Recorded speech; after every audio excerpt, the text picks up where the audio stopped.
పూర్తి వివరాలు చూసే ముందు మా ఛానల్ ని సబ్స్క్రైబ్ చేయడం మర్చిపోకండి. శ్రీ గురుభ్యో నమః.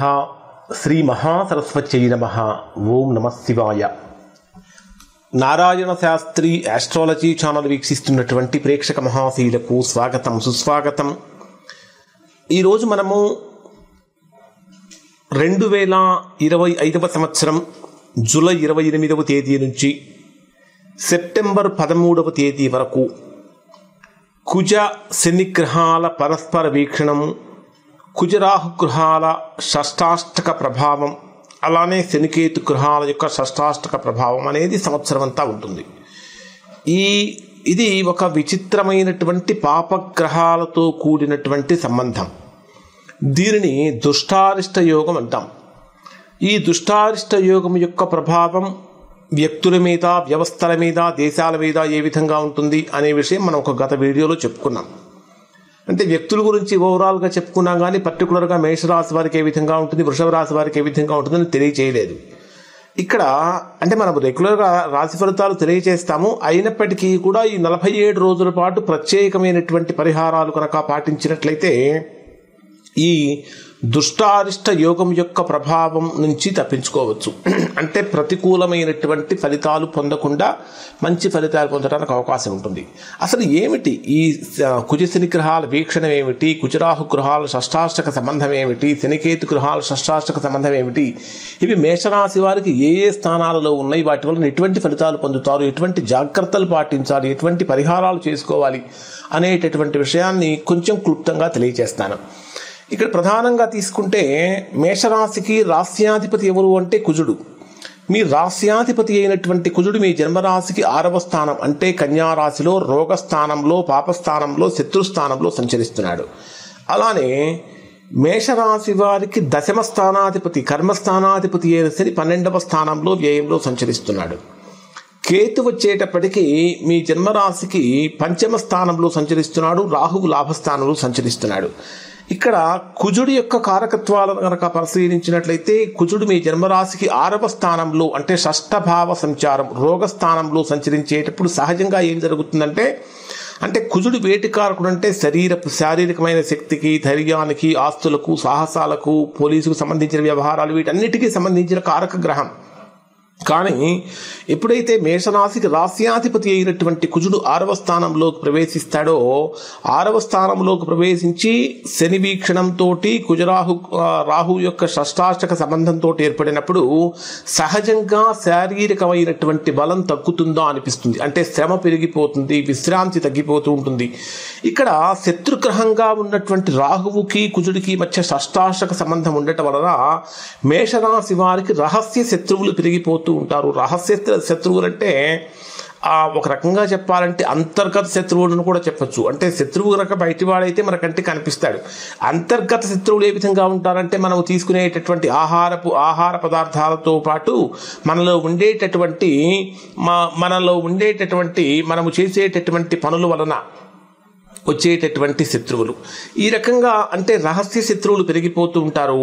పక్కా వ్యూహాలతో చేసేటటువంటి అంటే మీరు ఎంత వ్యూహాత్మకంగా పనులు ప్రారంభించినప్పటికీ నష్టం వాటిల్లే ప్రమాదం ఎక్కువగా ఉంటుంది. అనవసరంగా పోలీసు వ్యవహారాలు, పోలీసు కేసుల్లో కానీ, కోర్టు కేసుల్లో కానీ చిక్కునే అవకాశాలు ఎక్కువగా ఉంటాయి. ఉద్యోగాలలో కలత కలుగుతుంది, అధికమైనటువంటి భౌతికమైన శ్రమ పెరుగుతుంది, తక్కువమైన ఫలితాలు వస్తాయి. దయచేసి మేషరాశి వారికి ప్రత్యేకమైన విజ్ఞప్తి ఏంటంటే ఇది భయపెట్టడం కోసము, బాధ పెట్టడం కోసము చెప్తున్నటువంటి వీడియో కాదు. కేవలం రాబోయేటటువంటి గ్రహస్థితి ప్రతికూలంగా ఉండదు అని తెలిసినప్పుడు మనం వాటి నుంచి తప్పించుకోవటానికి జాగ్రత్తలు పాటించి సాధ్యమైనంత వరకు చెడు ఫలితాలు పొందకుండా ఉండటానికి తీసుకునేటటువంటి ముందు జాగ్రత్తలు మాత్రమే. మనకు prevention is better than cure అనేటటువంటిది ఒక సామెత ఉంది. అంటే ఏదైనా వచ్చిన తర్వాత దానికి నివారణ చేసుకునే కన్నా కూడా రాకుండా జాగ్రత్త పడటం అనేటటువంటి చాలా మంచిది. ఇక్కడ ఈ రాశి వారికి ఉద్యోగాల్లో కూడా అధికమైన శ్రమ పెరుగుతూ ఉంటుంది, తక్కువ ఫలితాలు కలుగుతూ ఉంటాయి. ఆరోగ్యపరంగా ఈ మేషరాశి వారు జాగ్రత్తలు పాటించాలి. ముఖ్యంగా చెప్పాలంటే రక్తపోటు బీపీ పెరుగుతూ ఉంటుంది. చర్మ సంబంధమైనటువంటి రోగాలు కానీ అగ్ని సంబంధమైన సమస్యలు కానీ పెరుగుతూ ఉంటాయి. అంటే చురుకుగా ఉన్నప్పటికీ కూడా కోపంతో ఎదుటివారిని అనకూడనటువంటి మాటలు అనడం వల్ల కూడా సమస్యలు కలుగుతూ ఉంటాయి.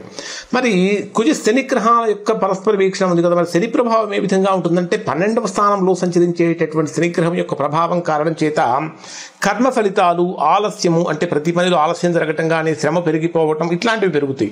ప్రధానంగా తీసుకుంటే 12వ స్థానంలో శని యొక్క సంచారము, శని మీద కుజవీక్షణ ఉన్నటువంటి సమయంలో అధికమైనటువంటి ఖర్చులు పెరుగుతూ ఉంటాయి. ఆదాయం కన్నా కూడా ఖర్చులు ఎక్కువైపోతూ ఉంటాయి. కాబట్టి ఖర్చుల్ని బాగా కంట్రోల్ చేసుకోవాలి.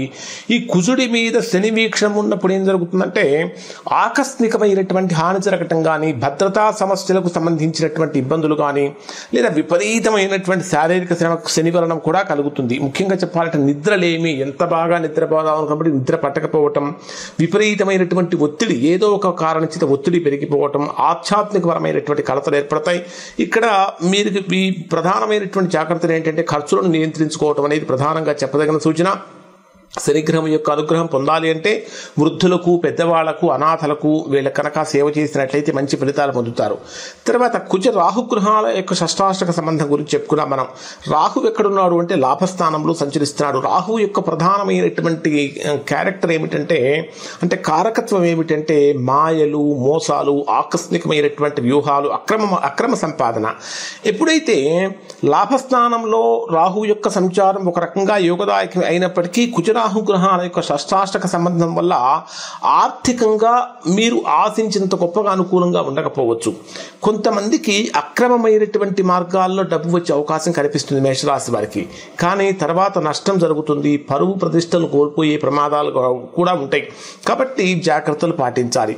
అలానే స్నేహితులతో విభేదాలు కలగటం, నమ్మిన వారి చేత మోసపోవటం అనేటటువంటిది కూడా జరుగుతుంది. ఇక్కడ మీకు జాగ్రత్తలు ఏమిటంటే చిత్తశుద్ధితో వ్యవహరించాలి. అంటే త్వరిత సంపాదన కోసము, తొందరగా వచ్చేటటువంటి ఇన్కమ్ కోసం ఎక్కడా కూడా ఆశ పడకూడదు అనేటటువంటిది ఇక్కడ ప్రధానంగా చెప్పదగినటువంటి సూచనలు. తర్వాత ఇక శనికేతు గ్రహాలు అయితే ఇవి 12వ అంటే మీకు ఈ సంవత్సరం అంతా కూడా శనికేతు గ్రహాల యొక్క షష్టాష్టక దోషం యొక్క ప్రభావం అయితే ఈ సంవత్సరం అంతా ఉంటుంది. మరి మీరు ఎటువంటి జాగ్రత్తలు తీసుకోవాలి అంటే ప్రతిరోజు కూడా సాయంత్రం పూట శని యొక్క బీజ మంత్రం ఒకటి ఉంటుంది.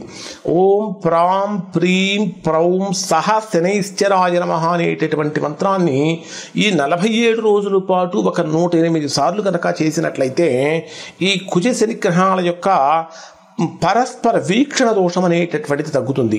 అలానే మీ కుజుడికి సంబంధించినటువంటి మంత్రం కూడా మంగళవారం రోజున ఓం అంగారకాయ నమః అనేటటువంటి మంత్రం పాటించడం వలన మంచి ఫలితాలు పొందుతారు.